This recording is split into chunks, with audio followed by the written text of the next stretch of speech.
These beliefs are based on the claims of one man. There were 9 flying saucers or flying discs altogether. Rachel, Nevada, population 101, and falling. Its inhabitants have seen many strange things flying over the mountains above Dreamland.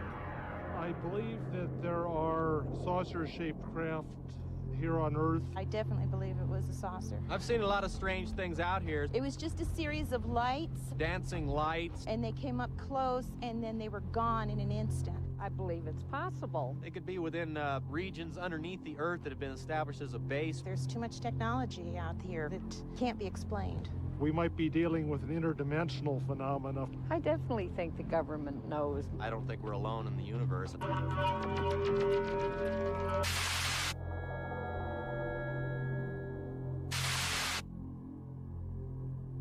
Beyond Groom Lake is Papoose Lake, or Area S-4. Jet car builder Bob Lazar claims this is home to a flying saucer base. Lazar also claims he is a former employee of the Los Alamos National Laboratory, birthplace of the atomic bomb.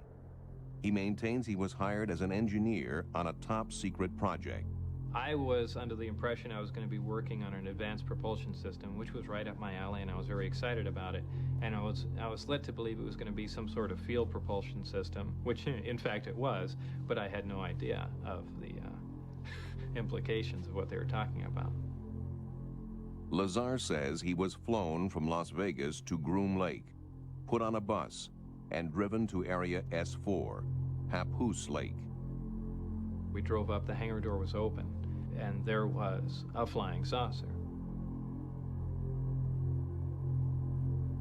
I got out, was led purposely through it, and I was told to keep my eyes forward and walk straight, and it was kind of a mental torture because it was a fantastically interesting thing here, but I was under the impression that this was something that we had developed.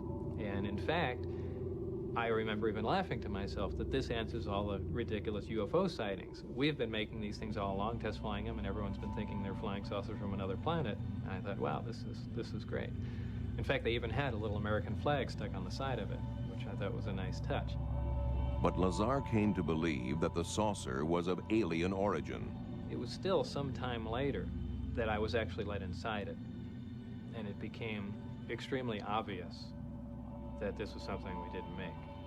Because only then, after seeing how small everything was inside, that it was obviously never made to hold a human. And they basically came clean with what we're doing is back engineering this because we want to find out how it was made. And that pretty much says it wasn't made here. The disc itself was in 3 levels. The upper level, which I never got to go on. The middle one where you enter, and then there's a lower one where the gravity amplifiers hang down and you can have access to the bottom part of the craft. It's a very eerie feeling to be in there. There are no obvious control panels or switches. The only thing sticking up out of the ground were 3 chairs, the reactor itself, and the actual gravity amplifiers. And underneath them were the other components to the propulsion system, but that's about all that was in there. Bob Lazar's story has been investigated by a reporter at the local TV station. Birthplace of what some have called the cosmic Watergate. There had been stories about Dreamland floating around in Nevada for a number of years, little bits and pieces in the newspaper, references to secret programs, occasionally a reference to alien technology. There have been some of those same kind of references in ufological circles, people saying there's a secret base in Nevada, you better check this kind of a thing out.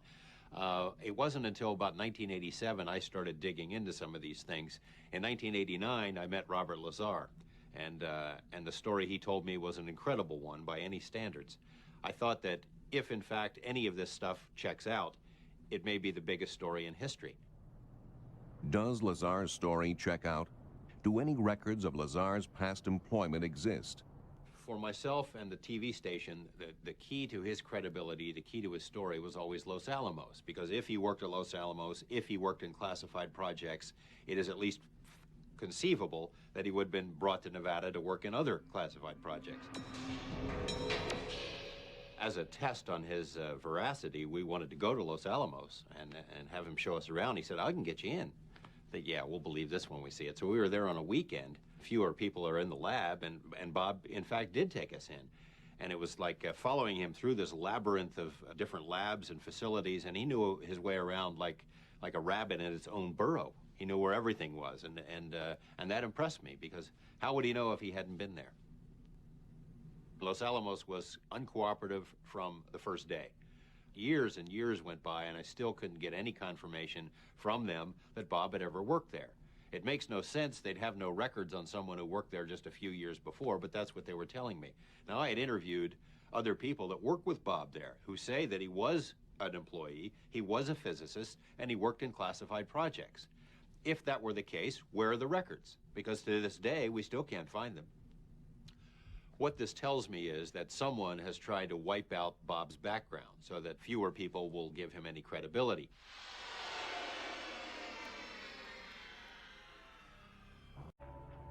Lazar claims his first few days at the secret base were spent under guard reading briefing documents.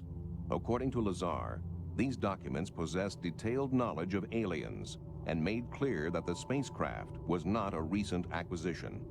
It seemed like they had been working on it for at least a couple of years, but it could have been 20 for all I know. Each group would work on a very specific part of the craft. For instance, there was a group working on the metallurgy of the craft. Our group, and as a group I mean two, we had the specific job of dealing with the power and propulsion system of the craft. Once when I went in the hangar, all the bay doors were open all the way down, and you can see that there were other crafts in there, and they were all completely different. Now, I was told that all the power sources and propulsion systems were identical in them. As far as how many of them were operational, I only know the one that I worked on was operational. The rest of them, for all I know, could have been cardboard mock-ups, so I really can't even comment on them. One of the craft looked like it had been stood up on end and a projectile fired through it. So I would imagine some of these crafts were non-functional.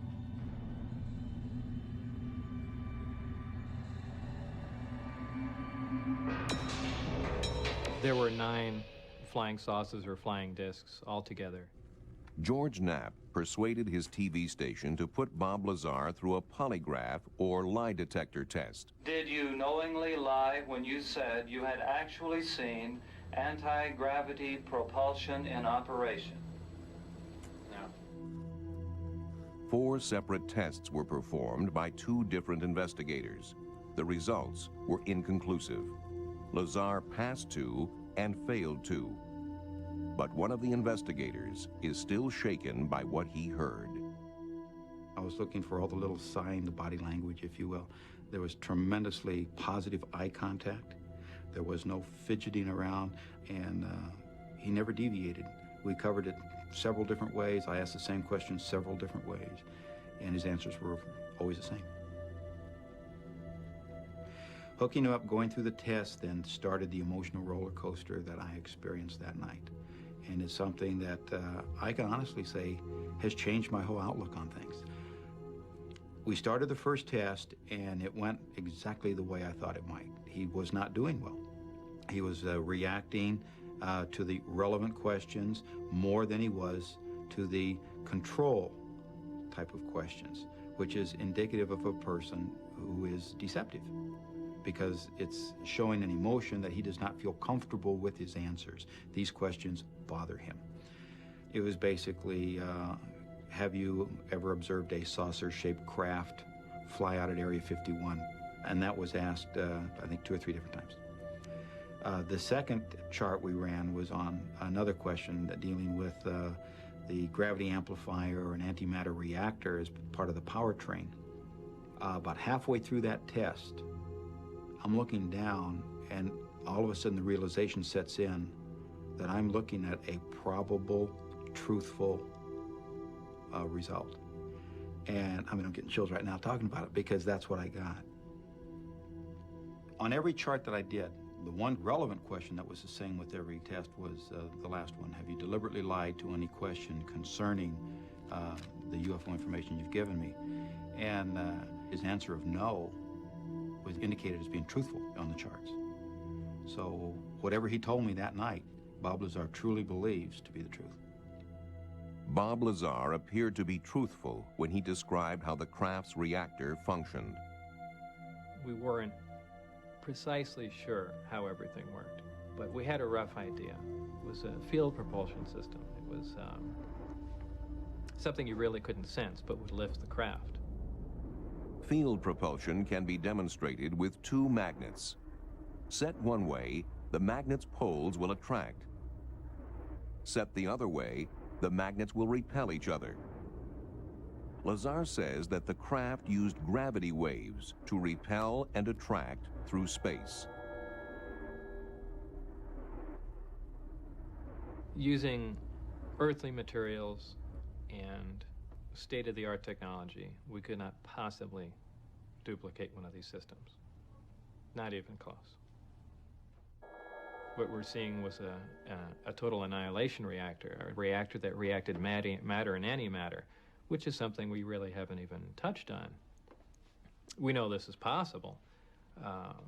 We know we have fission reactors. We're currently trying to develop fusion reactors that produce energy like the sun does, but we haven't even thought about working on antimatter reactors, which is 100% efficient. And here was a working model of it, not just a working model of it, but it was small. It was something that a person could lift. And we're looking at something that you can hold in your hand and puts out more power than our full-size nuclear power plants. So this wasn't just a little bit advanced from our technology. This was something big.